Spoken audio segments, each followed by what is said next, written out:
Ya, selamat datang semuanya di PPI Berlin Brandenburg Webinar Series episode pertama kita.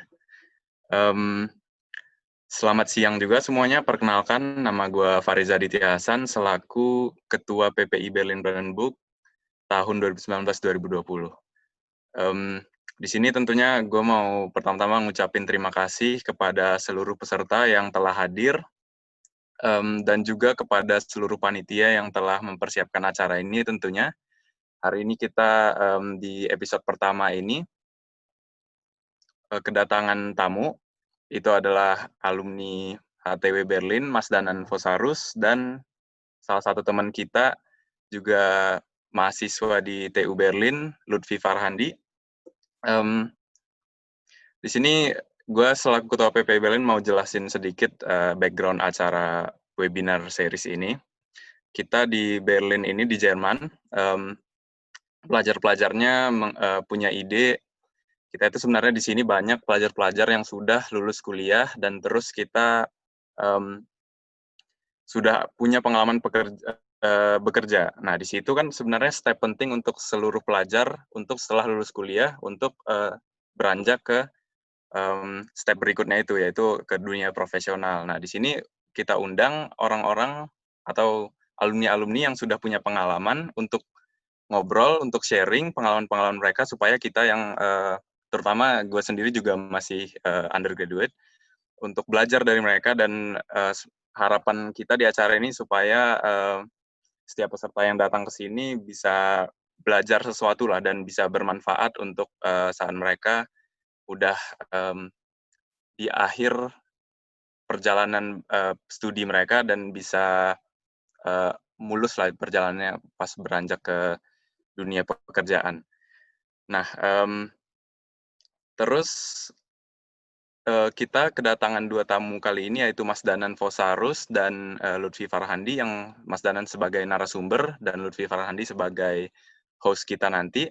Jadi Mas Danan ini alumni HTW Berlin, itu salah satu perguruan tinggi di Berlin, teknik, jurusan Automotive Engineering, bahasa Jermannya itu Fahrzeugtechnik, dan sekarang bekerja di Dassault System sebagai Industry Process Consultant. Dan Lutfi Farhandi ini juga adalah mahasiswa di TU Berlin, Technische Universität Berlin, salah satu universitas teknik di Berlin, dan kebetulan jurusannya juga sama, Fahrzeugtechnik atau Automotive Engineering. Jadi di sini kita senarionya punya ada seniornya dan ada juniornya. Jadi Lutfi sebagai host bisa nanya pertanyaan yang sesuai bidang Mas Danan dan Lutfi juga. Ya dengan harapan Lutfi juga bisa sharing-sharing pengalaman dia di bidang dia juga, yaitu Automotive Engineering. Jadi itu sebenarnya judul episode pertama kita. Dan oke, sebenarnya sebelum kita langsung mulai aja ke acaranya, ada beberapa aturan yang untuk peserta agar ditaati demi kelancaran acara ini. Itu bisa dilihat di screen share dari host kita. Ya sebenarnya beberapa itu agar supaya acara ini kondusif, mungkin beberapa ada yang masih bisa mengaktifkan kamera video, tapi tolong dinonaktifkan dan supaya tidak mengaktifkan mikrofon juga, jadi tidak ada kamera dan tidak ada obrolan selain host dan narasumber kita di sini. Dan di poin ketiga, pertanyaan-pertanyaan itu udah bisa ditulis di chat. Jadi nanti bakalan akan dikumpulin di akhir dan bakalan coba dijawab oleh Mas Danan atau Lutfi sebagai host dan narasumber. Dan untuk nama peserta, tolong dicantumkan nama lengkap yang kalian gunakan saat registrasi. Dan tentunya untuk menghormati satu sama lain. Jadi nanti pada saat sesi tanya jawab, kalian akan diberi akses untuk membuka kamera dan mikrofon, dan di situ kalian bisa, kalau ada pertanyaan susulan atau pertanyaan lanjutan dari pertanyaan awalnya, itu bisa diobrolin langsung. Oke, itu kurang lebih. Langsung aja kita mulai. Gue serahkan langsung ke Lutfi Farhandi sebagai host acara. Silakan. Halo, makasih Pak Reza buat kesempatannya. Gue tersanjung bisa jadi host di webinar PP Berlin yang pertama ini. Ya, saya sangat menarik karena ya pandemi kita semua harus di rumah dan ya webinar ini adalah jawaban dan alternatif yang terbaik gitu ya. Ya, kenalin, nama gue Lutfi Farhandi, panggilnya Lutfi.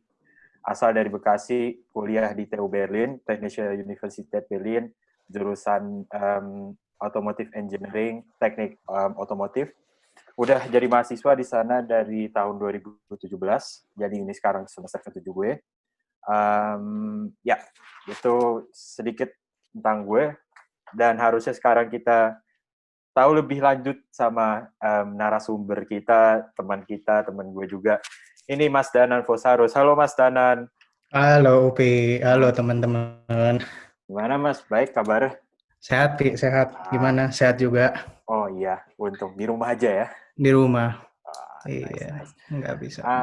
Ya, jadi Mas Danan tuh dulu tuh gimana sih kuliah di mana? Apa kuliahnya kayak gitu? Oke. Sip. Mungkin gue perkenalan diri sebentar ya, Pi ya. Oh ya, buat teman-teman, Upi ini teman gue. Tulisannya Lutfi, cuman gue panggilnya Upi. Jadi nanti sepanjang obrolan ini, kalau gue ngomong Upi, itu maksudnya Lutfi. Upi, ya. Gitu. Gue coba share screen sedikit. Kayak Keren. Oke, siap. Oke teman-teman, terima kasih udah join di acara ngobrol-ngobrol PPI Berlin ini. Perkenalkan, nama gue Danan Fosarus. Gue dulu sekolah S1 di Berlin, di HTW Berlin, Hochschule für Technik und Wirtschaft, jurusan Automotive Engineering. Gue kuliah dari tahun 2008 sampai 2012. Asal gue dari Jakarta, dulu gue sekolahnya di SMA Lab School Kebayoran. Sesudah gue selesai kuliah, gue memulai kerja di perusahaan namanya SFE Tech GmbH di Berlin sebagai project engineer. Terus kemudian ada akuisisi di perusahaan ini, diambil alih oleh Dassault System. Jadi gue ikutan masuk ke corporate besar yang namanya Dassault System. Selain alumni HTW Berlin, gue juga alumni PPI Berlin. Ikutan di PPI Berlin dari tahun 2007 mulai kenal nama PPI Berlin, mulai aktif berarti 2008 sampai 2012. Dulu namanya PPI Berlin, belum PPI Berlin Brandenburg, tapi cakupannya dulu pun sudah Berlin Brandenburg. Namanya aja yang beda. Begitu.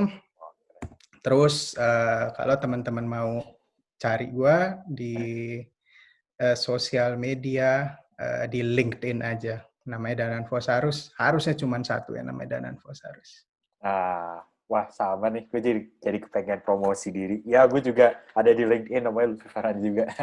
Siap.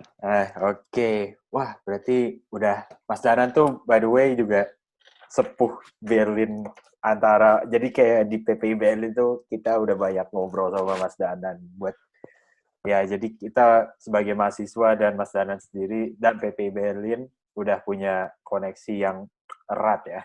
Betul. Tapi jangan sepuh, Pi. Oh iya, sepuh tuh kesannya tua ya. Betul, kita muda terus. Iya, stay young forever. Sedap. Mantep. Itu tadi kan sempat ngomongin juga tuh, misalnya kerja di Dassault Systems. Betul. Apa sih kerjanya atau ya apa sih, bisa dikasih tahu nggak apa sih sebenarnya yang Mas kerjain? Oke, pertama tentang Dassault System. Dassault System adalah perusahaan, gampangnya kita bilangnya perusahaan software, cuman istilah sekarang perusahaan penyedia platform virtual experience untuk membantu orang-orang atau membantu perusahaan menciptakan produk atau service yang inovatif gitu ya. Gue kerja di Dassault System Jerman. Dassault System ini berpusat di Perancis. Jumlah karyawannya di seluruh dunia kurang lebih 17.000, ada di banyak negara. Titik beratnya itu di bidang virtual simulasi gitu. Di semua bidang, bisa di engineering, bisa di medical, bisa di biologi, bisa di tata kota gitu. Tapi yang gue tekuni dan sesuai bidang latar belakang bidang ilmu gue sibuknya di virtual simulation, di rancang bangun kendaraan. Virtual tuh ya? Ya, virtual. Terus apa aja sih emangnya yang dikerjain di rancang bangun virtual itu? Terus kayak kenapa sih mau kerja di situ? Awal mulanya kalau motivasinya ya Pi ya, karena waktu kita kuliah dulu kan ada banyak mata pelajaran.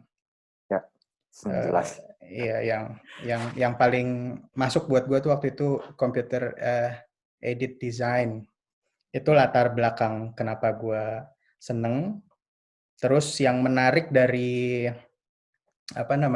virtual simulation di rancang bangun kendaraan ini, kita bisa ikut serta dalam studi dan pengembangan suatu mobil dari tahap awalnya gitu loh.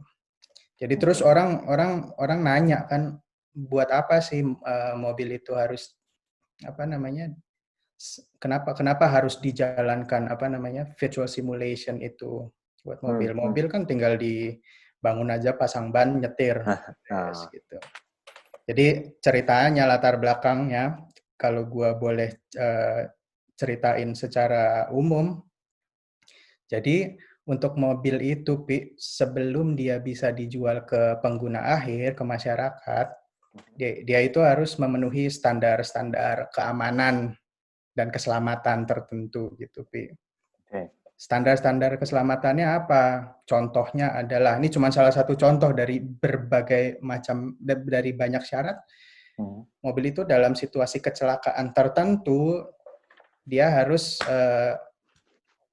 harus menjamin bahwa penumpangnya itu bisa keluar dari mobil itu dengan selamat. Gitu.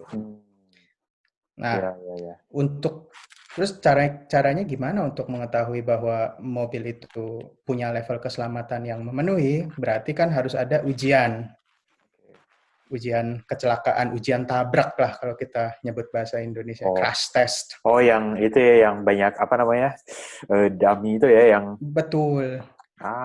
Oke. Betul, crash test kan. Kalau kita nonton crash test di YouTube juga banyak ya pasti. Itu kan kita lihat mobilnya udah jadi, udah beneran mobil, beneran ditabrakin. Nah, di situ kelihatan apakah dia lulus ujian atau enggak.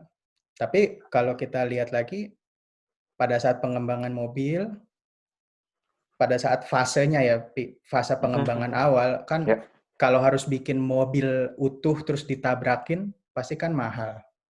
Dan yang ditabrakin juga bukan di depan doang kan, ada tabrak depan, tabrak belakang, tabrak samping, dibulak-balik, ditiban. Tabrak depan aja ada tabrak depan frontal, tabrak belakang mereng dikit. Dari atas juga ada kan tuh? Betul, Pi. Jadi untuk faktor ekonomis dan seiring dengan perkembangan teknologi komputer, maka semuanya itu dikerjakan digitalisasi. Betul, virtual. Jadi semua simulasi itu dibikin virtual, sehingga kita pun bisa memulai studi itu di fase awal banget, Pi. Bukan ketika semuanya udah lengkap ya, semuanya udah pasti, ini pasti posisinya di sini. Jadi kita kalau developing mobil udah gampang aja. Misalkan kita mau bikin mobil merek binatang, nggak boleh nyebut merek ya, mobil merek toke tahun 2025. Mulainya gimana ya? Lihat aja dari toke yang udah jalan di sekarang itu, kita ambil, terus dilihat persyaratannya apa aja buat toke 2025. Oh, berarti ruang kakinya harus lebih luas. Oh, posisi mengemudi harus lebih lurus, lebih enak. Nah, dari persyaratan-persyaratan baru, kita bisa masukin semua itu di model virtual kita. Jadi meskipun belum lengkap persyaratannya, kita udah bisa lebih dulu menjalankan virtual simulation itu. Bebas, mau simulasi crash, mau simulasi macam-macam, kenyamanan, simulasi daya tahan. Dan itu bertahap gitu.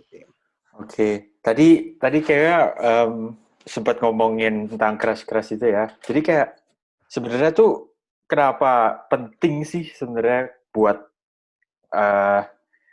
memperhitungkan crash ini di fase sebelum pre-produksi, dan bahkan itu jatuhnya berarti pre-prototipe ya? Pre-development. Pre-development ya. Kenapa sih itu penting banget? Ya, penting di development-nya aja itu diujikan juga. Sebelum development yang kayak gue bilang tadi, dengan start point yang sederhana, kita juga bisa udah mulai ujian itu. Kenapa penting? Ya karena di mobil ini nanti bukan cuma jadi gambar ditaruh di bingkai, mobil ini beneran dibikin secara fisik, ada mesinnya di situ. Ya. Dan masyarakat gitu, jadi orang banyak. Benar, jadi dibalik semua teknologi di dalam mobil itu harus diperhitungkan bahayanya bagaimana, manfaatnya gimana. Bener sih, bahaya juga ya. Tapi kalau misalkan gue tuh nggak kebayang asli. Jadi kayak kebetulan nih ngomongin kuliah gue juga, sekitar semester kemarin itu gue syukur ada, jadi di kampus gue itu ada apa ya namanya? Ada tempat di mana ada crash test beneran. Jadi ada mobilnya dimasukin orang-orangan, ditabrakin beneran. Wah, itu ngeri banget ya kalau misalkan salah kenapa-napa, bisa matinya parah gitu ya. Benar, Pi. Nggak kebayang itu kayak berapa itu ya, dayanya yang bisa ngebunuh kita kan. Iya, Pi. Ya, bagus sih, Pi, kalau lu berpikirnya dari hal-hal yang lu lihat gitu, Pi. Itu yang mau gua promote juga. Di berbagai hal, di semua studi, kita tuh bagusnya sih melihat dari fenomena-fenomena alam gitu ya. Kenapa kayak lu bilang tadi, sebahaya apa sih orang nyetir di dalam mobil kan? Ya. Kan kita kan di dalam kurungan besi, ada kaca, terkurung lah, aman harusnya. Masa ditabrak berbahaya gitu kan? Nah, sebenarnya kalau kita runut lagi nih, kalau gua boleh masuk ke mata pelajaran yang kita pernah belajar deh, misalkan mata pelajaran fisika gitu ya. Itu kan kita ngomongin energi ya, Pi ya. Ngomongin energi. Seberapa bahayakah, jangan kita bilang bahaya deh. Seberapa besar energi yang harus kita kontrol. Energi yang terkontrol itu kan berarti kita bisa arahkan kapan energi itu mau jalan, kapan harus keluar, kapan harus nggak keluar, arahnya kemana gitu. Jadi gue cerita ya, boleh ya dikasih waktu ya? Oh iya, jelas. Misalkan contoh, ini gue juga bukan menciptakan, bukan menemukan penjelasan ini sendiri ya, gue juga nonton. Jadi situasi mobil yang sedang berjalan itu, taruhlah mobil itu berjalan 60 km per jam ya. 10 km per jam lebih kencang daripada batas keamanan menyetir di dalam kota. Biasanya 50 km per jam, ini misalkan mobil itu 60 km per jam, dikemudikan, seberapa bahaya atau seberapa energi yang ada di dalam mobil ini. Itu bisa dihitung. Dulu waktu kita masih SMA belajar fisika, ada energi E sama dengan setengah mv kuadrat. Ya, energi kinetik. Iya, benar. Setengah mv kuadrat. V-nya kita punya tuh, 60 km per jam. Kan 60 km per jam dikuadratin. Dijadiin meter per second. M-nya kita punya. Mobil apa rata-rata 2 ton dah kita taruh. 2 ton. Kita hitung tuh. Berarti energi dari mobil yang berjalan 60 km per jam tuh seberapa banyak? Gua udah bikin contekan, 280 kilojoule. Wih, itu gue nggak bisa bayangin tuh seapaan sih. Itu cuma angka 28 sama 0. Bener, 280 kilojoule. Terus orang nanya lagi, Nan, 280 kilojoule, angka apa? Angka timbangan atau apa? Terus kita sebagai engineer harus bisa memberikan kesan gitu. 280 kilojoule tuh kesannya tuh kayak apa? Nah, ada juga rumus energi dari gerak jatuh bebas, free fall. Ya, gerak jatuh bebas. Betul. MGH. Betul, E sama dengan MGH. Jadi kita bisa cari perbandingan rasanya kayak di Tiban apa ya gitu. Ya udah kita bikin deh. Taruhlah gedung lantai 3. 3 lantai itu kurang lebih 10 meter. Gravitasi 9,81, digampangin 10 aja dah. Cari binatang apa yang jatuh dari lantai 3 yang menemukan energi 280 kilojoule. Tadi gue research, gajah Afrika dewasa tuh 4 ton. Jadi kalau kita mau cari binatang yang beratnya kira-kira 2,8 ton tuh mungkin gajah Afrika dibagi beranjak dewasa mungkin. Iya, atau ini ya, badak cula 1. Bisa, Pi. Jadi dari gitu untuk kita mendapatkan bayangannya, oh berarti si mobil 60 km per jam ini rasanya kalau kita ditabrakin atau ditiban seperti ditiban gajah beranjak dewasa dari lantai 3. Kayak di Smackdown sama gajah, bener juga. Betul. Wah, nah dari mati situ kan, bener, kita mikir berarti sakit ya kalau tabrakan di 60 km per jam. Jadi gepeng. Betul.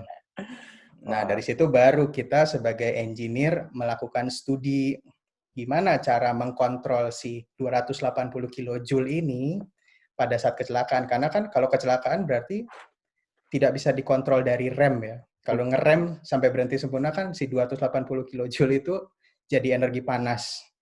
Ini sekarang ditabrak. Dia lari kemana? Ke tembok yang ditabrak, ke orang yang ditabrak, atau balik ke si pengemudi. Kita kan nggak mau energi ini balik seluruhnya ke si pengemudi. Jadi itu jatuhnya ke rangka mobil dan itu yang betul. Mudah-mudahan dari cerita ini ada jembatannya, jembatannya. Oke. Tadi kita sempat ngomongin fisika, terus itu pelajaran yang kita pelajarin di sekolah, bahkan kuliah, bahkan sekolah gitu kan. Sekolah, iya. Udah dapet sih. Nah, ngomong-ngomong itu kayak, sekarang kan lu kerja nih ya? Siap. Kayak, seberapa banyak sih yang lu bawa ilmunya dari kuliah atau bahkan sekolah ke kerjaan lu sekarang? Seberapa relevan gitu? Oke. Mungkin lu pernah dengar juga ya, Pi, orang-orang suka bilang, waktu lu kerja nanti, ilmu yang lu pakai dari kuliah tuh cuma 20%. Nah, gitu kan. Iya, itu sering banget gue denger. Gitu.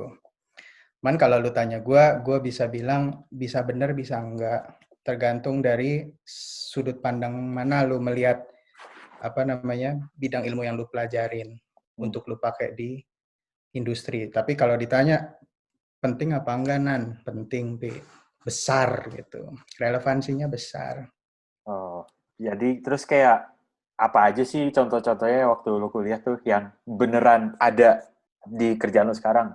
Selain computer aided design itu. Benar-benar. Pertama CAD tadi yang kita udah ngobrol itu beneran dipakai dan ya sekarang masih gua kerjain meskipun nggak 100%. Terus ada pelajaran fisika yang gue bilang, yang tadi gue ceritain. Itu mata pelajaran dasar yang gue saranin teman-teman coba dipahamin gitu. Nggak harus jago ngitung, nggak harus jago ngitung tumpukan soal semuanya 100, nggak harus. Cuman paham aja, mulai dari yang gampang-gampang, yang simple-simple. Kenapa tabrakan sakit, misalkan 1. Kalau orang yang suka kimia, kenapa langit warnanya biru, misalkan begitu. Tanya aja diri sendiri, nanti tanya Google juga bisa. Benar, dari lu nanya diri lu sendiri, lu bakal nyari tahu tanpa lu ada perasaan terpaksa. Iya. Jadi berangkat dari ke rasa ingin tahuan ya. Benar sekali. Terus kayak gue juga denger kayak dari beberapa kolega gue nih, kayak mereka ada yang kepengen nanti waktu kerja samalah di bidang otomotif, terus mungkin persis sama yang lo kerjain sekarang. Tapi contohnya mereka tuh kurang kuat di fisika atau pakai software yang buat desain-desain ini mereka gaptek lah ceritanya. Nah, saran lu tuh apalagi sih selain itu tadi, kayak gimana cara nambahin skill kita, maksudnya itu biar jadi apa ya Kak, istilahnya antisipasi atau kayak semacam hal yang lu harusnya dulu bisa lakuin selagi lo jadi mahasiswa dan lu pengen kasih ini lo petua buat yang lo pada yang masih kuliah, lo baiknya ini deh benerin kayak gitu. Siap. Ada sih, Pi. Kita berbagi pengalaman. Kalau misalkan gue cerita macam-macam ya, kayak cerita tentang simulasi, tentang di dunia kerja seperti apa, bukan berarti gue paling tahu semuanya. Gue lebih tahu, gue taunya duluan aja gitu. Lu nanti juga bakalan tahu, waktunya aja belum datang. Gitu. Nice. Satu yang harus lu ingat waktu lu kuliah, pengalaman gue kuliah S1 bachelor, kuliah itu membentuk pola pikir. Kuliah itu membentuk pola pikir lu, karena di dunia kuliah lu setiap hari akan dipertemukan dengan masalah-masalah yang terukur, dan itu harus lu pecahkan. Jadi lu kalau misalkan setiap hari waktu lu masih di kehidupan kuliah lu semuanya ada masalah, ada ujian, ada tugas, lu jangan jangan mengeluh boleh sih, cuman jangan dibawa berhari-hari. Mengeluh satu hari tuh boleh, lu nikmatin aja, tapi jangan dibawa berhari-hari. Lu harus usahain gimana cara menyelesaikan permasalahan itu, dan lu harus semangat. Karena di dunia pekerjaan nanti, setiap hari lu adalah menyelesaikan masalah, mungkin masalah itu nggak terukur, masalah yang real gitu. Kalau pola pikir lu udah terbentuk seperti itu, maka pada akhirnya di dunia kerja nggak ada pikiran terpaksa lagi, Pi, menemukan masalah itu, karena itu udah jadi keseharian lu, udah jadi cara kerja kepala lu secara otomatis, Pi. Memecahkan masalah.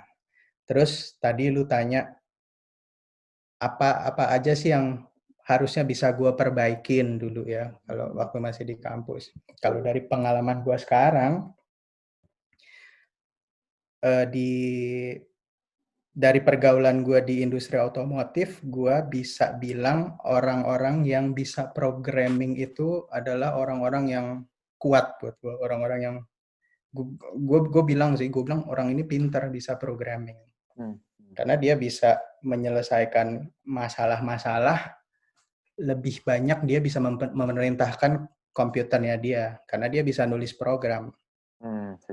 Gitu. Terus lu tanya, lu bisa programming dong, Nan? Kagak, gue nggak bisa sama sekali. Jadi kalau ditanya, kalau gue bisa balikin waktu gue ke kuliah lagi, gue mau belajar programming gitu. Karena itu membantu banget. Itu sangat dipakai sih. Tapi kan lo nggak bisa programming amat nih ya. Tapi gimana tuh waktu lo kerja? Apakah lo kalang kabut atau kayak wah gimana ini? Apa ada kolega lo yang bisa? Awal-awal kalang kabut, Pi. Awal-awal kalang kabut karena kan, jadi kan kita kan kayak ini loh, Pi, kayak rasanya kayak tidak sepintar orang yang bisa programming gitu kan. Tapi berjalan dengan waktu, gua bisa melewati itu dengan nilai-nilai lebih yang gua lebih ngerti lah gitu. Dan sampai sekarang bisa survive itu pasti berkah karunia yang maha kuasa gitu. Jadi gue bisa survive sampai sekarang di urusan-urusan otomotif, tetap belum bisa programming, tapi di tempat kerja gue punya banyak kolega yang bisa dan mau bantuin untuk nulis program-program itu. Wah, berarti kalau di dunia kerja gitu ya, jadi yang penting apa ya kasarnya, waktu kuliah tuh kita cukup tahu aja ya, kita penting kalau harus tahu A, B, C, D, apa yang kita pelajari di kuliah, tapi kita nggak harus mahir di seluruhnya ya. Bener Pi. Ah, Pokoknya yang lu catet waktu lu kuliah, lu harus berusaha untuk mengerti, memahami mata pelajaran yang lu ambil. Karena itu udah didesain untuk membekali lu kelar dari kuliah. Lu harus paham. Lulus itu, gua rasa standar lulus itu adalah standar paham. Kalau lu hmm, dapet 100 tuh, lu pinter. Pinter sih kagak perlu kalau buat gua. Yang penting lu paham. ya, Jadi yang penting lu paham semuanya yang lu pelajarin, dan lu nggak harus master di semuanya. Lu masterin 1, 2, 3 deh yang bisa lu pakai yang keseluruhan. kita seneng aja ya. Bener, yang lu suka, yang Nah, bener-bener lu suka. Karena nggak ada yang gampang dari yang kita pelajarin, Pi. Cuman kalau bangga kita bukan suka, belajar. Namanya. betul. Cuman kalau kita emang udah suka, udah tertarik, jadinya kita ngejar sendiri, Pi. Ah, jadi lebih natural ya, pengen tahu ya. Sepakat. Oh, sekarang kita ngomongin lo deh. Sekarang udah kerja. Kan tadi kita ngomongin kuliahan. Sekarang Siap. gue pengen tahu deh, lo gimana sih bisa dapat kerjaan yang sekarang gitu? Oke, biasanya orang-orang pada mulai kerja ketika udah selesai kuliah gitu kan, Pi. Selesai kuliah, masuk ke industri. Kalau gue mungkin ceritanya bukan yang selesai kuliah masuk ke industri, tapi gue mulai dari magang. Oh, wah, Jadi magang. waktu semester-semester terakhir di kuliah gue, itu ada wajib magang. Wajib magang di perusahaan. Nah, itu gue cari-cari, gue kirim-kirim lamaran yang banyak yang Nolak. banyak yang nolak, banyak yang nggak ngewaro Ya, gitu. sama lah ya. Ya, dan nyangkut di sini, dan juga sesuai sama apa yang saat itu gue pikir gue ngerti nih gitu. Oh, ini tentang cat gue ngerti. Ternyata pas masuk beda gitu kan. Tapi di dalam situ kurang lebih banyak kemiripan dan gue bisa belajar cepet di situ. Jadi gue mulainya dari magang. Beberapa bulan sesudah magang gue ngomong ke atasan gue bahwa gue pengen nulis. Bukan, belum full time dulu, Pi. Oh iya, nulis dulu. Bachelor thesis dulu, skripsi. Skripsi, bener. Bener. Gue pengen nulis skripsi, karena kan kita kalau di sini ada pilihan. Kamu mau nulis skripsi di mana? Mau nulis sama profesor, mau nulis di perusahaan, atau kamu berfantasi sendiri menciptakan masalah terus kamu pecahkan gitu. Nah, gua ambil yang nulis skripsi di perusahaan, dan di perusahaan pun dibilang, ya udah lu membayang-bayangkan aja lu bisa ada permasalahan apa di perusahaan kita ini, dan kira-kira apa yang mau coba lu pelajari dan lu pecahkan gitu. Jadi gue selesai bachelor tesis di di perusahaan ini. Terus waktu itu gue sesudah itu udah siap-siap kasih lamaran lagi, siapa tahu habis bachelor tesis terus gue didadahin kan, udah ya selesai gitu. Yeah. Terus gue datang lagi ke kantor, ya udah ternyata diajak untuk tetap tinggal di situ. Wah. Dan sampai sekarang gue masih ada di perusahaan yang sama, meskipun udah diambil alih, gue cuman masih di perusahaan yang sama. Orangnya, bosnya masih sama ya. Bosnya udah beda sih. Oh iya, udah dibeli sama yang Bosnya gitu. udah, iya. Iya. Tapi berarti secara umum ya cara masuknya ya kalau nggak koneksi coba-coba terus nggak sih? Bener, koneksi bagus. Coba-coba tuh wajib, coba-coba terus tuh wajib, Pi. Jadi seperti yang gue bilang, ini kita ini aja ya, Pi ya. Jadi nggak ada bedanya lagi sama masukin lamaran kerja atau lamaran magang. Udah sama atmosfernya udah sama. Bener. Itu seperti yang gue bilang tadi, dan ini bukan bikin cerita ya, dari pengalaman gue dan pengalaman banyak teman-teman. Lamaran-lamaran yang lu kirim itu pasti banyak yang ditolak, banyak yang depresi, banyak yang nangis. Cuman karena gue udah dengar banyak cerita, jadi gue beranggapan ya lamaran ditolak itu adalah sebuah keniscayaan. Jadi lu harus terima bahwa lu ngirimin lamaran pasti banyak yang ditolak. Strateginya kita tuh bagaimana? Strateginya ya kalau emang ada yang ditolak berarti ngirimnya yang banyak. Iya. Banyaknya tuh berapa? 5. Kurang. 10. Kurang. Kurang. Bener. Makanya sebanyak-banyaknya, senyangkut-nyangkutnya persyaratan yang lu bisa, Cobain terus. kirim. Betul. Lu Nothing harus, tulus ya. betul. Lu harus bikin CV yang bagus. Terus lu harus pelajari juga perusahaan yang lu kirimin lamaran tuh seperti apa, ceritanya perusahaan itu tuh apa. Itu lu harus siapin. Jangan sampai lu pas dikasih undangan untuk interview ditanya, coba Anda ceritakan kenapa Anda tertarik dengan perusahaan kami. Terus lu nggak ngerti apa-apa kan zong. Gitu. Jadi lu siapin CV yang bagus, untuk interview lu siapin pelajari perusahaan tersebut, belajar dari banyak orang yang udah pernah ikut interview. Itu aja, Pi. Kalau cocok, kalau semuanya jodoh, bagus, tekad yang kuat, usaha yang tidak putus, dan doa orang tua. Doa orang tua, tekad, dan koki. Betul.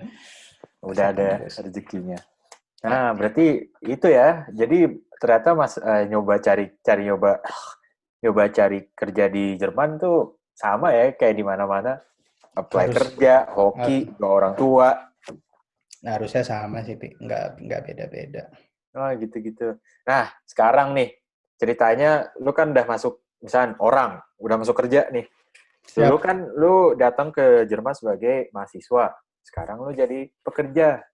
Nah, itu gimana tuh administrasinya? Kayak, gue juga masih kepikiran tuh kayak, apakah gue bisa dapet visa yang selamanya atau gimana? Gimana sih? Ya, sebagai kita kan orang asing ya, tenaga kerja asing gitu di sini ya. Supaya kita bisa kerja secara legal, berarti sesudah kita mendapatkan lapangan pekerjaan itu ada hal-hal yang harus kita urus. Wajib, nggak boleh didiemin nanti kelar sendiri, nggak ada ceritanya dah kayak gitu. Harus dikerjain, yaitu kita harus ke kantor urusan warga asing. Kita nyebutnya di sini Ausländerbehörde. Nah, di situ kita harus kirim aplikasi untuk minta izin tinggal sebagai pekerja. Apa sih yang harus lu siapin? Yang paling gampang adalah karena lu udah kerja, lu punya kontrak kerja. Itu lu bawa. Kedua, bawa surat dari perusahaan lu yang menyatakan bahwa Bapak A ini masih bekerja di perusahaan sampai tanggal masih bekerja di perusahaan ini, tertanda surat tanggal sekian. Untuk membuktikan lu bukan cuma punya kontrak, tapi lu memang benar bekerja di situ. Terus ada ketentuan-ketentuan kayak bukti gaji atau apa. Terus yang administratif adalah keterangan tempat tinggal lu di mana, dan itu harus terdaftar di kantor kependudukan, di town hall-nya gitu. Di gitu. Kelurahan. Kelurahan. Ya, lagi ya. Ya, benar. Di Indonesia deh kantor lurah doang. Gue inget tuh, gue ambil KTP di situ. Balai kota namanya, balai kota. Iya, kalau di sini balai kota. Ya, terus lu siapin kayak bukti asuransi lu untuk membuktikan bahwa lu punya asuransi di sini. Dan beberapa surat lain, formulir-formulir lain yang bisa Anda dapatkan di websitenya Ausländerbehörde itu. Gampang kok, semuanya ditulis jelas gitu. Syarat dan apa aja yang harus lu kerjain tuh ditulis jelas. Kalau banyak ya karena itu jelas. Gitu. Dan lu udah dapet situ, udah lu berarti bisa tinggal di Jerman, bisa kerja legal. Oke. Berarti kasarannya lumayan gampang ya dapat, atau ngurusnya itu kedengarannya ribet, tapi ribet gak sih sebenarnya? Ya enggak sih, Pi. Maksudnya yang gampang, gue juga dengar cerita ada beberapa teman yang diurusin sama perusahaannya. Gitu. Jadi dia cuma ngasih surat, nanti perusahaan yang urus. Itu kan gampang banget. Tapi gue sebagai orang yang ngurus sendiri, menurut gue pun gampang, Pi. Kalau dibilang gak gampang, jelas deh. Pokoknya jelas. Urutan-urutan, aturan-aturannya, itu jelas semuanya. Begitu. Dan harusnya dipermudah sih, Pi. Selama kita qualified, selama kita emang benar-benar kerja, harusnya nggak ada yang dipersulit di situ. Nggak mungkin dipersulit. Oke. Wah, tadi lu udah nyinggung tentang temen juga tuh kan.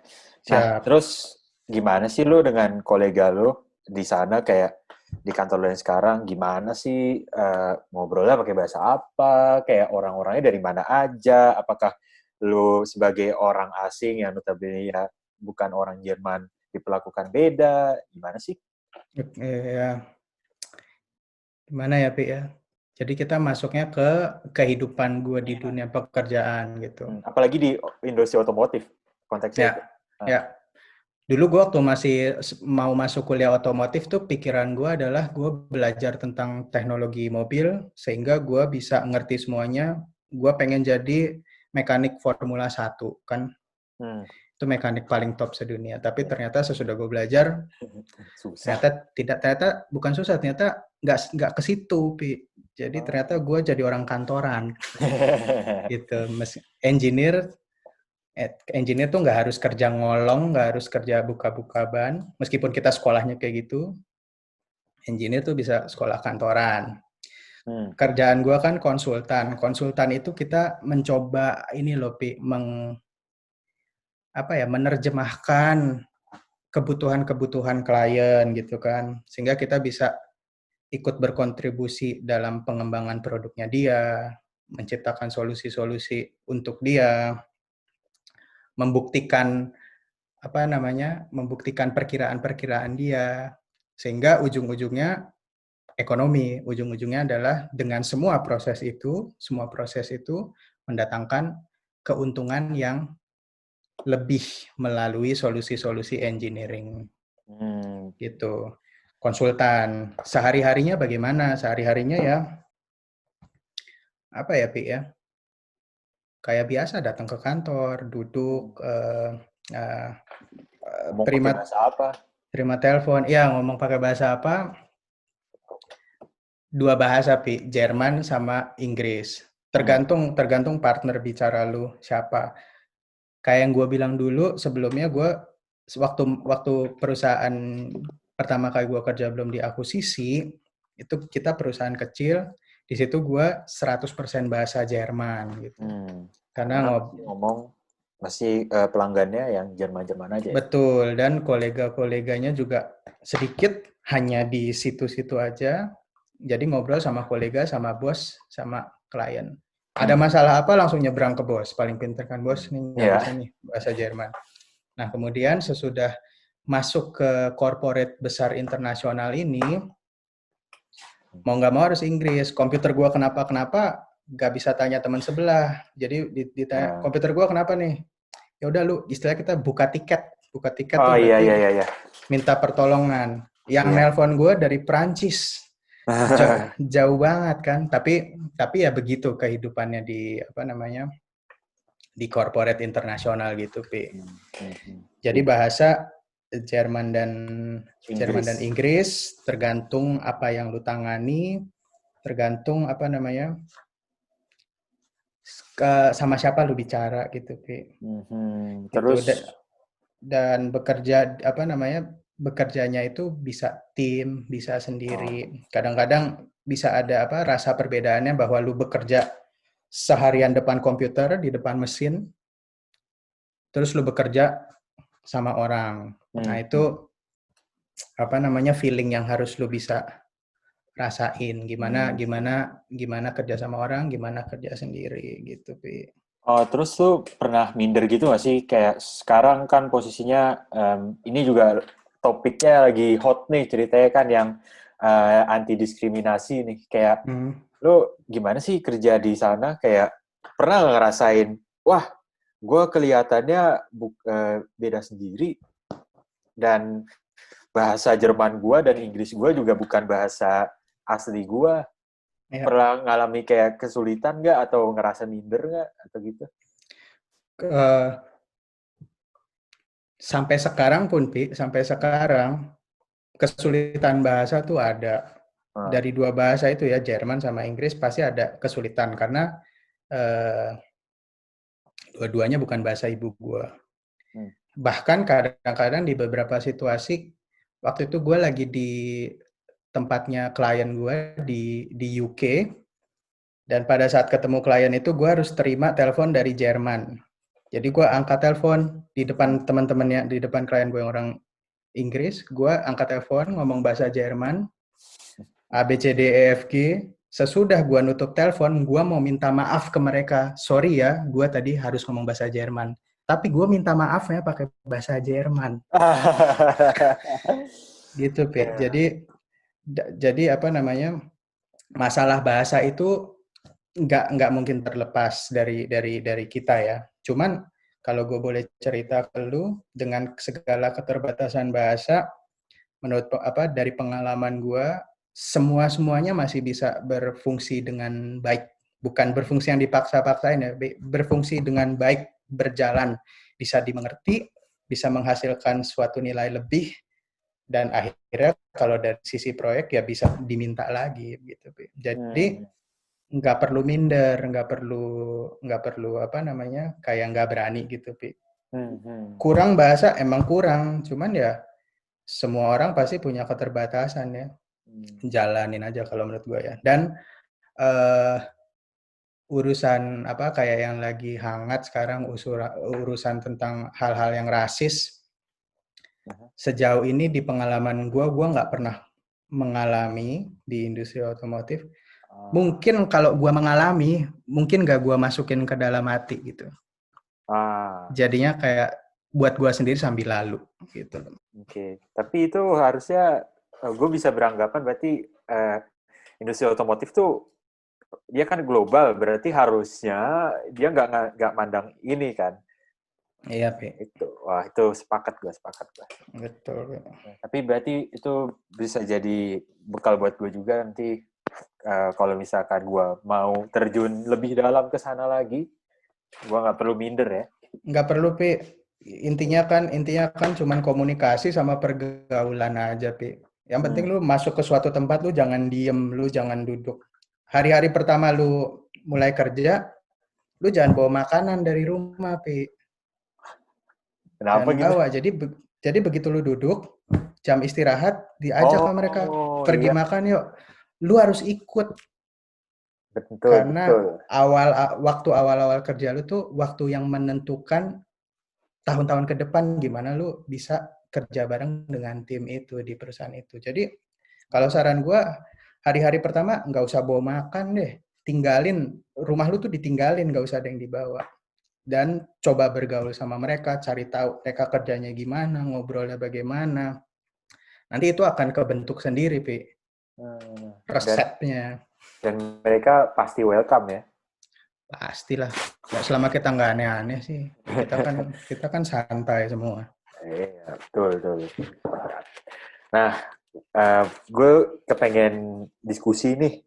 Tentang, tadi kan kita sempat nyinggung hot topik ya, topik hangat. Ngomong-ngomong topik hangat nih, gue pengen tahu deh, dari sisi kerjaan lo atau secara umum di industri otomotif, kayak apa sih sekarang yang lagi getol dilakuin di industri otomotif?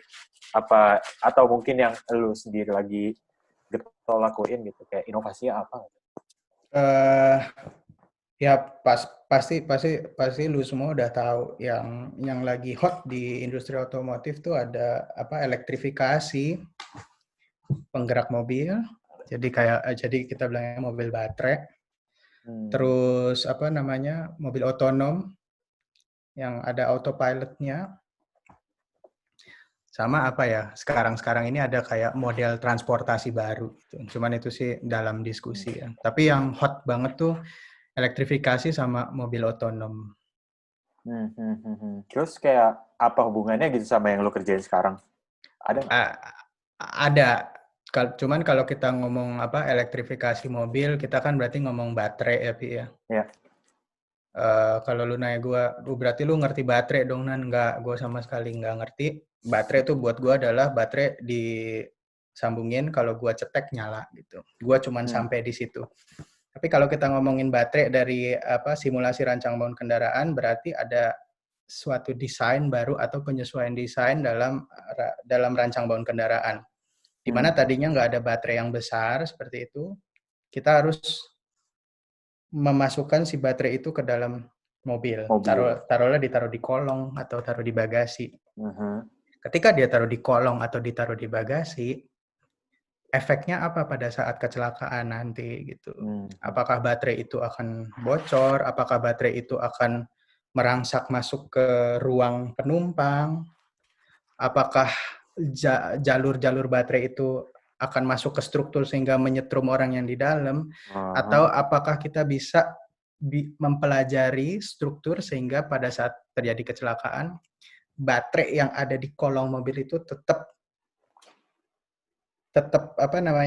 bertahan di situ, tetap terlindungi dan tidak ada deformasi sama sekali. Itu yang penting. Nah, yang gua kerjain dari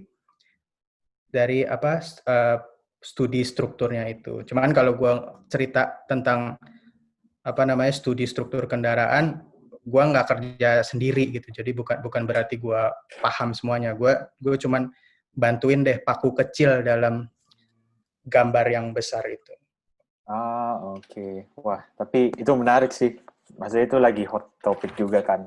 Dan gue menarik banget kok. Kebetulan gue juga karena gue masih kuliah dan kebetulan juga si mata kuliah itu ada setiap semester tuh yang selalu baru gitu. Dan semester kemarin gue baru ngambil mata kuliah tentang si mobil elektrik ini. Jadi gimana pengaruhnya dia, spesifiknya baterai, sama keselamatan mobil. Nah, itu menarik banget. Kayak ada desain rangka tertentu atau mungkin baterainya yang diubah.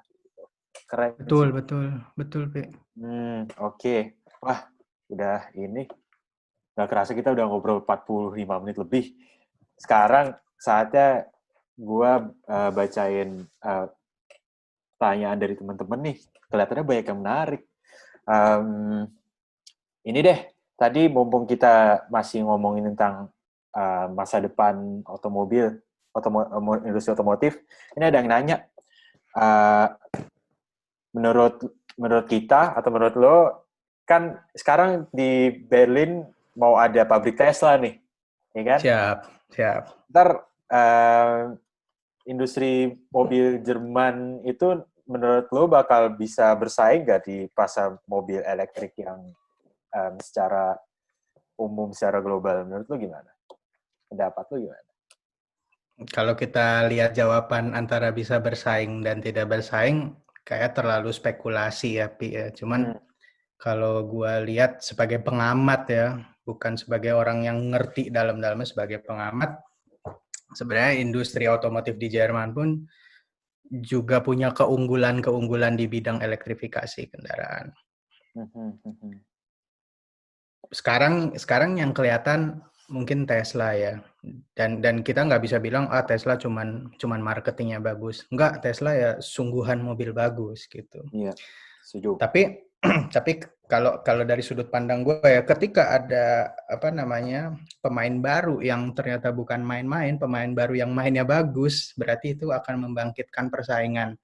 Persaingan itu yang diuntungkan siapa? Yang diuntungkan adalah konsumen. Karena dengan adanya persaingan, dari persaingan itu akan ada produk mencuat satu yang paling bagus. Kalau cuma ada satu pemain, konsumen akan dikasih satu produk yang begitu-begitu aja. Itu monopoli makanya. Makanya kalau gue lihat dengan Tesla mau di sini, apakah nanti kalah saing? Gue rasa enggak. Gue rasa pasti ada persaingan yang bagus, persaingan yang sehat, dan akan memicu mempercepat perkembangan teknologi mutakhir di dunia otomotif. Iya sih, benar. Gue juga kebetulan ceritanya, jadi tahun lalu itu ada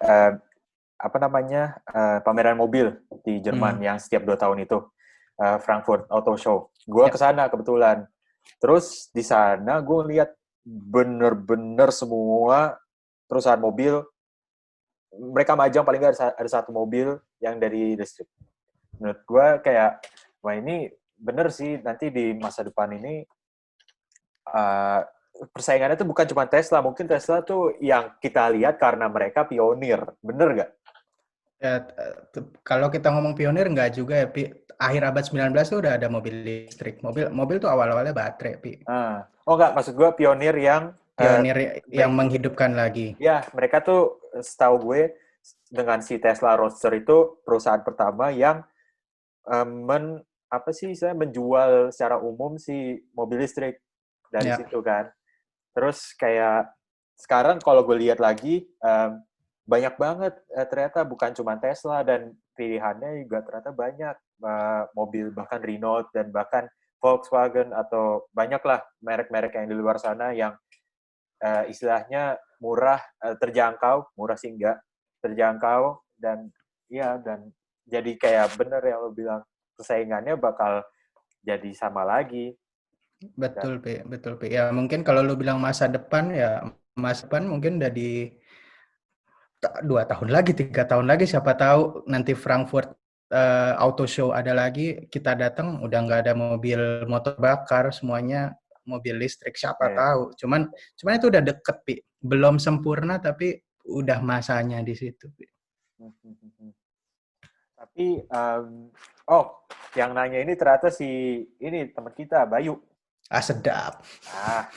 Bayu Haji, mantap. Ya, tadi gitu. Tapi ini sebenarnya gue masih pengen ngebahas pertanyaan ini lagi gitu. Kayak dia nanyanya tuh kayak mobil Jerman sama mobil Jerman sendiri itu belum ada kelihatan nggak sih sebenarnya di pasar global di mobil listrik ini? Menurut lo gimana? Pertanyaan susah sih. Cuman ya kalau kita lihat dari ini aja, dari pasar ya. Kalau ditanya mobil listrik apa sih? Tesla, kan? Mobil listrik yang murah apa sih?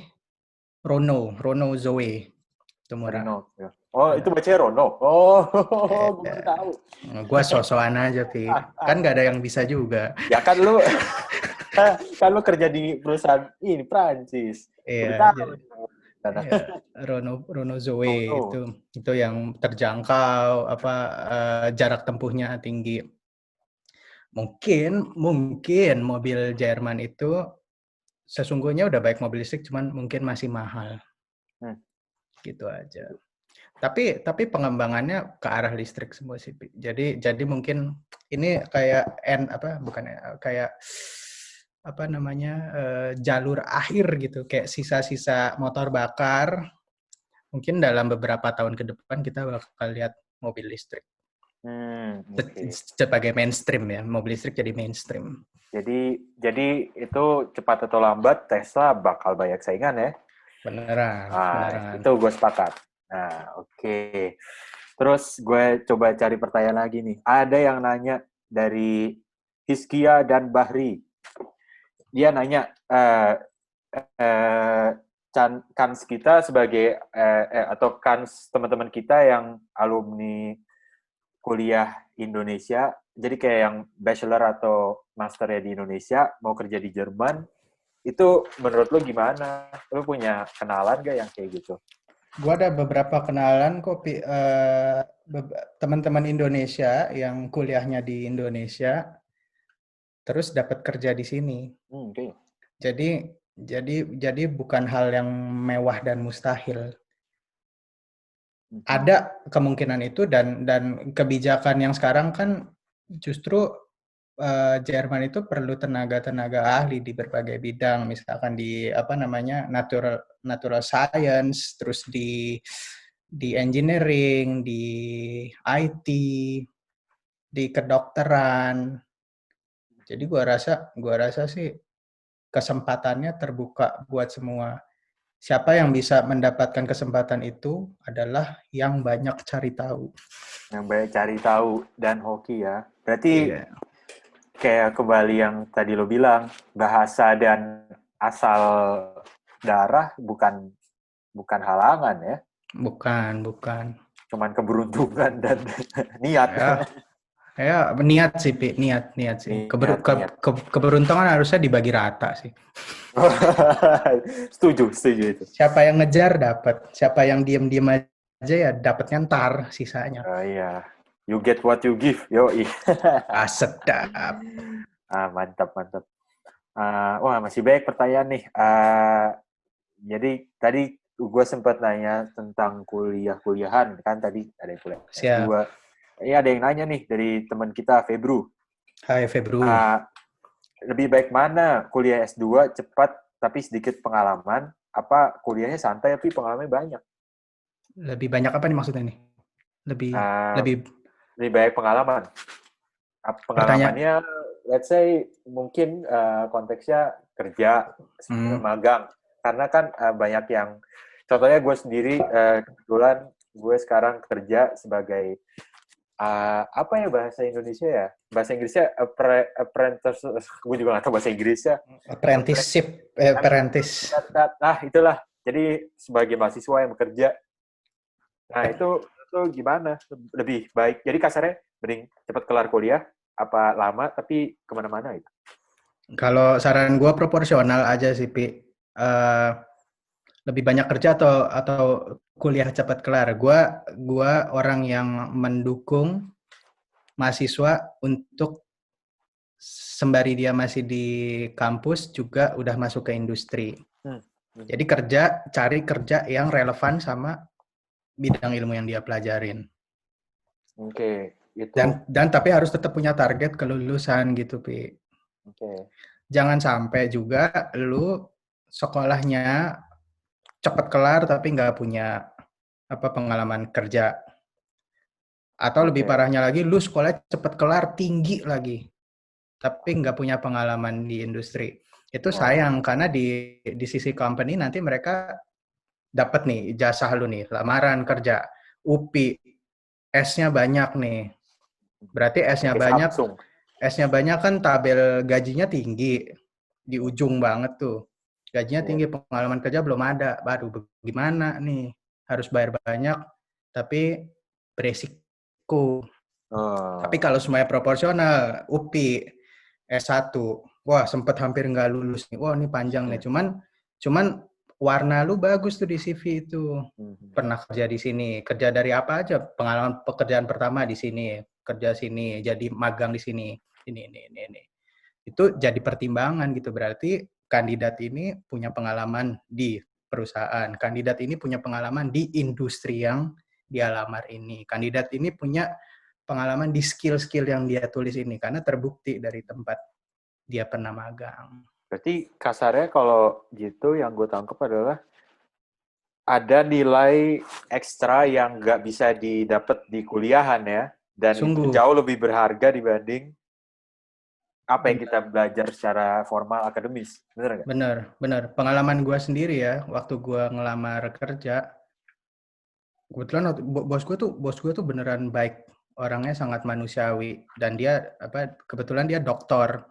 Terus dia lihat transkrip nilai gue di kuliah tuh bukan anak yang superior, diadu boleh dah, cuman nggak pinter-pinter banget gitu. Gue tanya sama dia, lu kalau lihat nilai gue tuh gimana? Ini tuh nggak penting. Bahkan dia tuh nanya ya, Nan ini kenapa nilai lu seperti ini?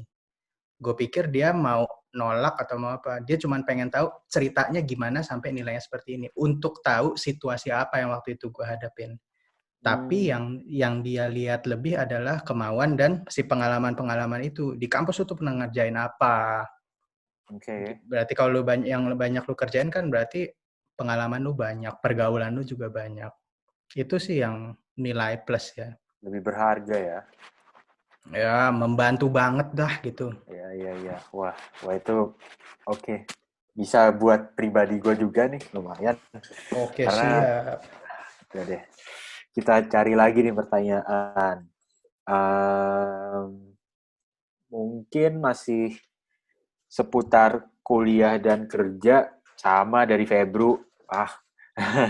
Jadi ini dia nanya, apakah dalam dunia kerja pekerja luar negeri memiliki hak yang sama dengan orang Jerman? Ya, jawabannya ya. Jelas. Titik. Jawabannya titik, nggak pakai tapi harus nggak. Jawabannya hak pekerja di mana-mana sama. Oke. Ya, gitu. Profesional ya. Profesional. Jadi kalau misalkan mereka nggak dapat hak yang sama, itu salah yang ngasih kerja. Mungkin salah sendiri, Pi. Mungkin salah sendiri. Jadi misalkan gini ya, gua taruhlah gua orang asli sini, lu orang Indonesia. Terus lu ngelamar kerja di posisi yang sama. Ternyata belakangan lu gua ceritain, Pi, gaji lu berapa? Sekian, Kak. Lah, Pi, gaji gua segini. Terus lu bersedih hati, wah jangan-jangan karena gua orang asing nih jadi begini. Sesungguhnya enggak. Pertanyaannya adalah pada saat lamaran kerja, pada saat interview, lu jualnya tuh seberapa mahal. Nah, Gitu. Lu harus jual juga.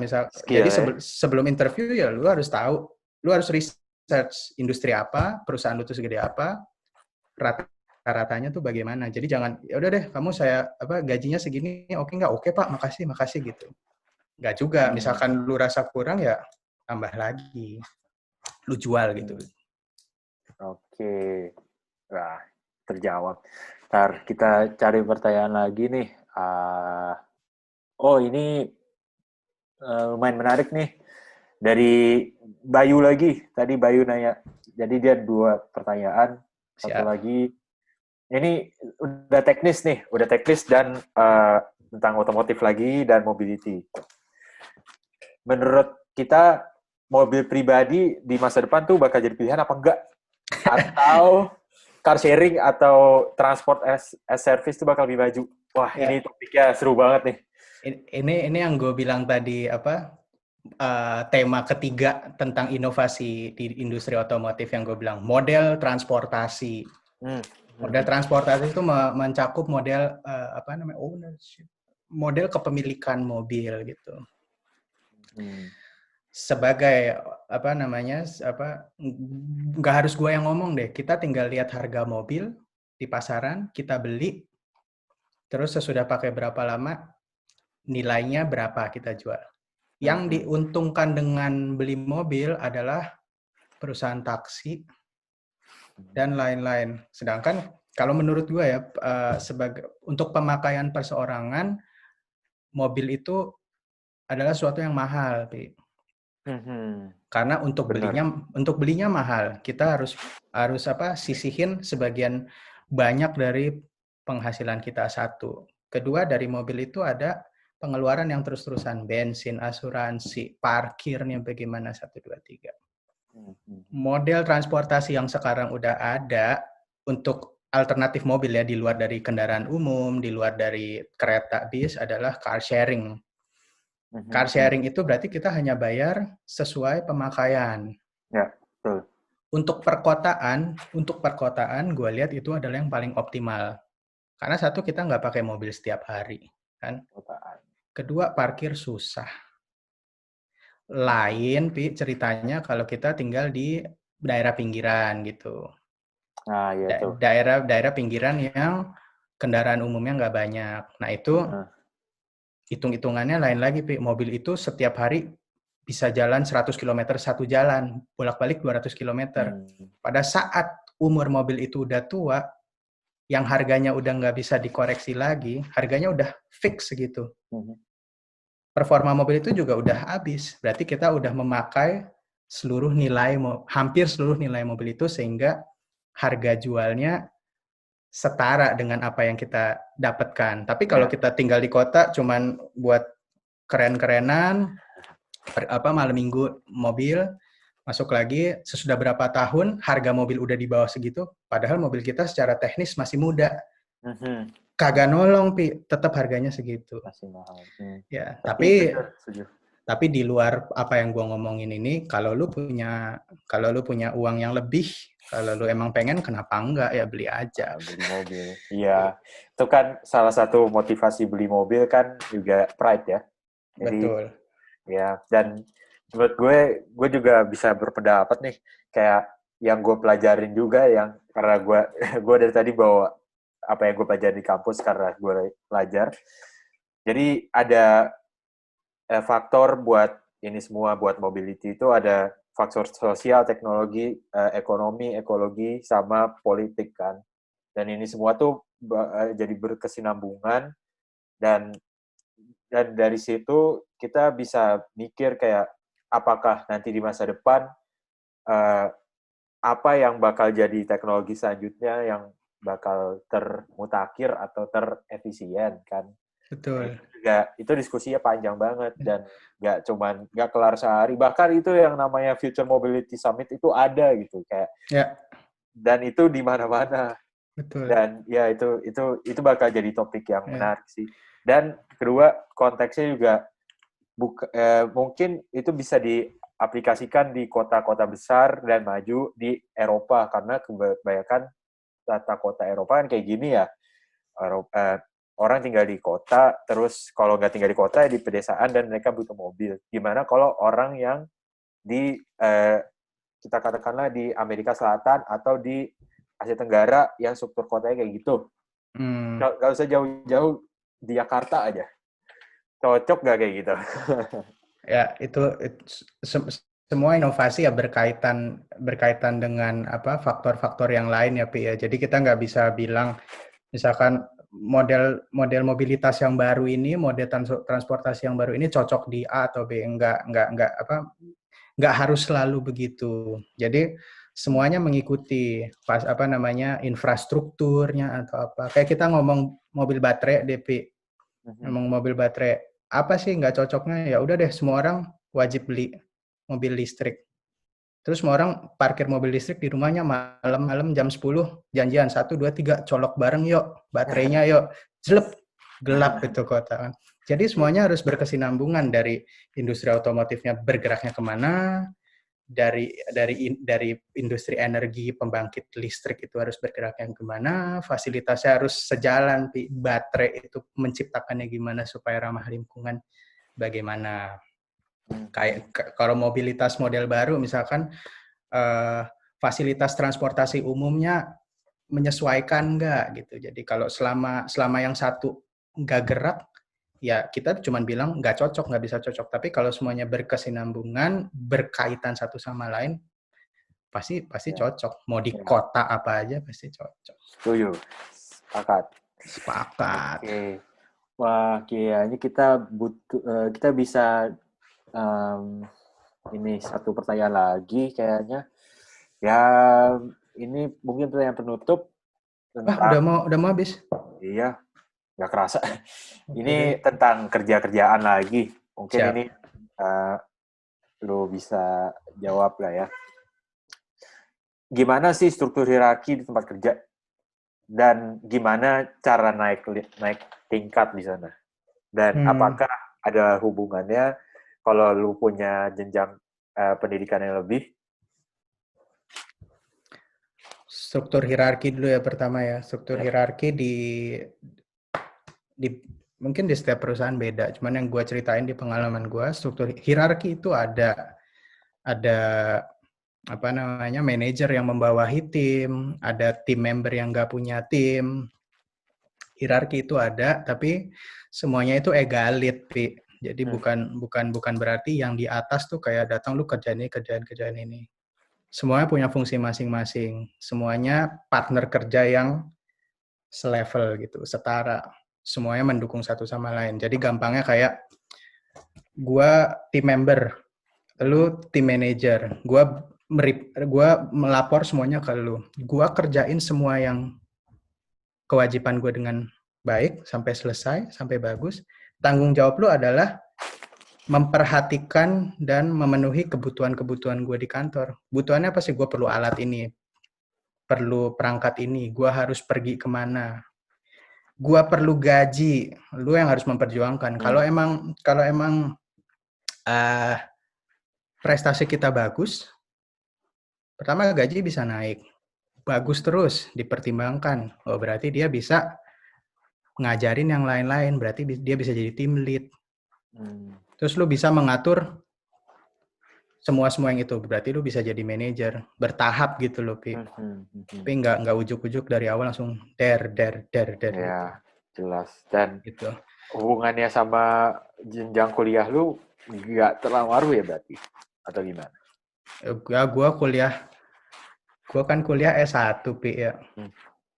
Ya, cuman gimana ya, kalau ada ya karena kalau kita udah masuk di industri ya kita belajar dan kita belajar banyak di dalam situ. Kalau ada teman-teman yang lulusan master masuk ke situ ya yang paling ngerti masih kita dong yang S1 gitu. Jadi ada beberapa pengalaman juga di kantor itu ya, ada kandidat rekan kerja yang baru lulusan master, ya kita harus membimbing dia, memberikan instruksi 1, 2, 3 apa-apa semua. Jadi lulusan apa tuh bukan patokan. Tapi kita tidak bisa menutup mata bahwa trennya sekarang untuk bisa masuk ke dunia pekerjaan itu master. Kalau lu lihat dari requirement lapangan kerja, tulisnya master itu tidak bisa dihindari sayangnya. Trennya begitu. Kenapa seperti itu? Karena banyak banget yang sekolah master, sehingga pasar tenaga kerjanya isinya master semua sekarang. Jadi nggak usah master. Nggak gitu juga. Iya. Ya, betul. Tapi menarik ya. Dan satu lagi, apakah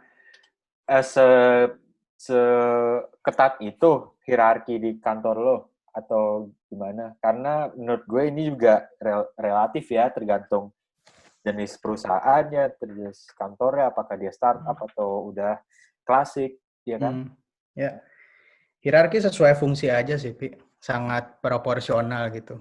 Hierarki sesuai fungsi, sesuai tanggung jawab. Hierarki di sini nggak menyebabkan lu harus merasa tertekan, merasa harus selalu dibawahi, nggak. Partner kok, Pi. Lu duduk sebelahan sama bos lu yang longkap 3 juga. Kalau lu bisa bantu dia, kenapa enggak? Jadi egalit kok, Pi. Egalit, nggak ada yang serem-serem lah. Seenggaknya pengalaman gue nggak ada yang serem-serem. Ya, syukurlah. Gue jadi kepengen sharing juga karena ngomong kerja, gue juga sekarang kerja kan. Jadi gue kerja, ya tadi udah gue bilang gue kerja sebagai student, dan kebetulan perusahaan itu startup. Dan kemarin gue sama Mas Dana sempat ngobrol pakai telepon, kayak ngomongin tentang kerjaan, kayak, wah gue kerja di startup nih. Terus Mas Dana ngasih tau gue, wah kalau di startup tuh enak, Pi, lo bisa bereksplorasi sebanyak-banyak mungkin. Jadi kayak yang gue tahu dari situ benar, karena struktur hierarki emang ada, tapi karena atmosfer startup itu nggak seketat itu, ya kan? Dan berarti balik lagi ya, tergantung juga sama orang-orang yang di situ lagi, apakah mereka sangat saklek atau enggak. Betul. Oke. Ya, udah sih itu sepertinya kita ada satu pertanyaan lagi, tapi sepertinya kita udah nggak bisa ini lagi, udah nggak boleh ya, Pi? Udah nggak cukup waktunya, udah mau kelar nih. Di kontraknya kayak gitu. Oke. Ya udahlah kalau gitu, sebelum gue akhiri ini, gue bisa kasih kesimpulan lah ya dari diskusi gue sama Mas Danan tadi. Jadi ini ada 6 poin. Yang pertama itu tentang kesempatan kerja di industri Jerman. Konteksnya industri otomotif ya. Ini gue bacain aja. Kesempatan bekerja di industri Jerman itu sangat terbuka untuk semua orang, baik itu lulusan dari Indonesia maupun Jerman. Yang penting ada niat dan kepo. Rasa ingin tahu. Rasa ingin tahu itu penting untuk diasah, karena biar bisa ngelihat fenomena di balik isu dibanding cuman ngitung-ngitung doang. Nah, ini gue sepakat banget sih.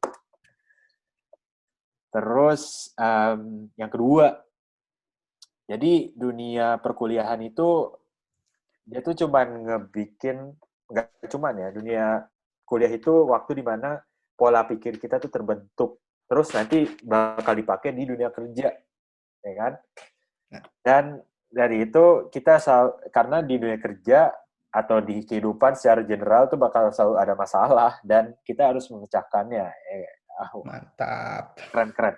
Terus kalau di konteksnya dunia kerja sendiri itu masalahnya itu masalah yang muncul tuh masalah yang real dan nggak terukur. Jadi kalau udah biasa udah biasa problem solving, berarti nanti kasarnya kerja udah lancar karena udah sering menyelesaikan masalah itu sendiri. Jadi skill problem solving itu yang sebenarnya penting. Ya. Bisa karena biasa. Yo, Asyik. siap. Terus yang ketiga, buat CV. Nah, CV kan. CV itu kalau kita mau apply kerja, terus kita ngirim CV, itu baiknya CV itu yang menarik, yang bagus, terus kayak sebelum kita mau apply juga kita kudu cerita apa sih yang jadi perusahaan yang kita mau lamar tuh apa sih sebenarnya. Itu penting. Habis itu baru kita apply sebanyak-banyaknya. Jadi kita nggak usah nyerah. Kalau ditolak, ya udah lah ya. Pasti bakal ada penolakan gitu kan. Dan ya itu terus juga magang. Magang juga penting tuh. Magang itu lumayan penting buat CV kita dan juga buat pengalaman kita hidup dan masuk kerja juga. Kayak Mas Danan masuk kuliah, masuk kerja karena magang. Dan maksudnya yang dari kerjaan dia sekarang itu karena magang. Dan itu pengalamannya banyak. Terus yang keempat, tadi barusan banget kita ngomongin tentang perusahaan struktur hierarki di Jerman. Dia itu bentuknya tuh egalit, persamaan. Dia tuh sesuai fungsi sama proporsionalnya dan nggak terlalu bertingkat ya. Biarpun ada pimpinan, staff, tapi kalau misalnya performa kita memuaskan dan berkemampuan, ya kita bisa leveling ya, kasarnya sih. Berkarir. Ya, berkarir. Ya, benar. Ya, dan itu ada tahap ya, pelan-pelan. Semua itu nggak langsung, boom, gue mau jadi bos. Nggak, namanya juga kerja. Terus yang kelima, di otomotif itu bahasa yang dipakai itu secara umum adalah Inggris karena itu bahasa global dan Jerman karena kita di Jerman. Dan kebetulan juga banyak perusahaan mobil yang ada di Jerman. Dan itu juga tergantung sama siapa kita ngobrolnya. Kayak tadi contohnya lu ngobrol sama klien di Inggris, ngomongnya bahasa Inggris, bukan bahasa Jerman. Ya pun kalau misalkan kita sebagai orang yang nggak mahir-mahir amat bahasanya, kita nggak usah minder, ya kan? Nah, itu. Terus pun di dunia kerja yang di industri otomotif sendiri itu seharusnya tidak ada diskriminasi karena kalau misalkan ada pun itu tidak profesional. Terus yang terakhir itu ini tentang teknik ya, teknik yang otomotif industri itu inovasi di sini tuh cepat ya, utama itu ada 2+1 yang tadi kita baru ngomongin. Inovasi 2 ini adalah mobil penggerak listrik dan mobil yang jalan sendiri, mobil otonom. Kan? Dua-duanya ini belum sempurna dan harus diteliti lebih lanjut agar nanti di kemudian hari bisa diaplikasikan ke masyarakat. Karena namanya juga inovasi itu harus ngelihat faktor-faktor yang lain yang tadi udah gue sebutin. Nah, itu 6 poin yang tadi kita omongin hari ini. Dan waktunya juga sepertinya udah hampir habis. Sebelumnya kita tepuk tangan virtual dulu ya buat Mas Danan. Ya. Ya, dan ya makasih Mas Danan udah mau ngobrol sama gua.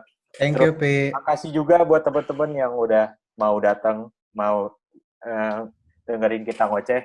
Siap. Semoga bermanfaat dan semoga tertarik sama otomotif industri. Semoga bermanfaat, semoga waktunya nggak sia-sia. Kalau kurang bermanfaat, mudah-mudahan terhibur dengan lucu-lucunya kita. Iya. Iya, semoga bermanfaat dan ya itu deh ya. Kurang lebihnya mohon maaf dan ya di rumah aja, dan ya apa namanya, sehat-sehat selalu ya. Dadah. Terima Kita kasih semuanya. balikin ke Fariza. Ya, terima kasih kepada Lutfi udah mempersilahkan gue untuk ngomong lagi. Jadi sebelum acara resmi kita tutup, mungkin ada pertanyaan di chat yang ketinggalan yang lebih mengarah ke PPI daripada ke topiknya. Itu dari Yuninara, mungkin gue akan dari teman Yuninara, gue bakalan jawab dengan singkat. Apakah PPI aktif mengadakan pertemuan dengan para membernya? Kalau untuk PPI Berlin, kita aktif bertemu, ada rapatnya. Mungkin kalau Yuninara itu di Berlin bisa join juga PPI Berlin. Tapi kalau enggak bisa follow Instagram kita aja, berlaku untuk semua, @ppi.berlin. Jadi juga ada pertanyaan tentang episode kedua. Jadi kita berencana bikin webinar ini series. Jadi artinya bakalan ada talk show, webinar kayak gini lagi yang kita bakalan ngundang narasumber di bidang yang berbeda. Jadi mungkin kalian yang mungkin kuliahnya bukan jurusan otomotif atau sebenarnya juga tertarik ke otomotif, itu tetap bisa join, tapi tetap ada bakalan bidang-bidang yang lain, misalnya IT, desain, kedokteran. Nanti kita bakalan coba undang narasumber di episode-episode berikutnya. Terus kita sebelum ditutup juga ada feedback supaya demi kelancaran series ini, tolong untuk semua peserta bisa diisi feedback ini supaya kita bisa, kalau memang masih ada kekurangan atau memang kalian juga ingin ikut berpartisipasi dalam acara ini, mungkin bisa jadi host atau jadi narasumber, pengen sharing pengalaman kalian, itu boleh ditulis di feedback ini, atau mungkin kayak mau ngasih tahu juga, Kak, aku jurusan ini, boleh undang narasumber yang tentang jurusan ini nggak? Nah, itu bisa ditulis di feedback juga untuk teman-teman semuanya. Jadi bisa dicatat linknya, kita biarin di sini dulu sebentar. Sebelum kita tutup,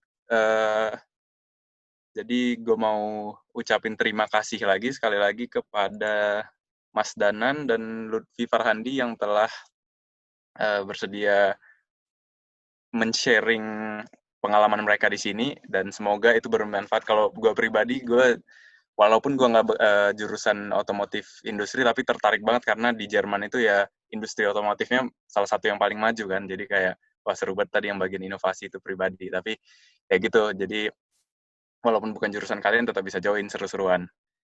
Oke, kalau gitu gue tutup. Terima kasih banyak. Untuk episode-episode berikutnya bisa follow Instagram atau Facebook kita. Sekali lagi, gue tulis di chat mungkin.